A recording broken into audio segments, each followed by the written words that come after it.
6 సంవత్సరాలు అవుతుంది సుమారు. నా భార్యకి బాగోలేదు, చనిపోద్దని చెప్పారు. ఎప్పుడు కూడా నేను చెప్పలేదు, ఈ సందర్భంగా చెప్తున్నాను, ఆయన గురించి తెలియాలి అందరికీ కూడా. మా ఆవిడికి బాగోలేదు, చనిపోద్దని చెప్పారు. 50-50 ఛాన్స్, ఏం చేయలేమని చెప్పారు.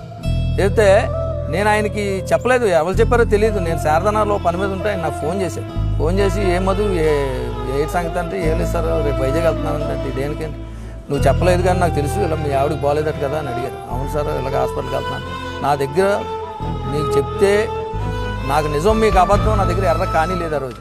కానీ ఆయన హైదరాబాద్లో ఆయన భార్య ఆయన కూడా ఈ ఉటావుటిని వైజాగ్ వచ్చి అపోలో హాస్పిటల్లో మాట్లాడి డాక్టర్ గారితోనే నా భార్యకి వాళ్ళు ఆపరేషన్ మధ్యాహ్నం 1 గంటకు స్టార్ట్ అయితే రాత్రి 7 గంటల దాకా అయింది ఆపరేషన్.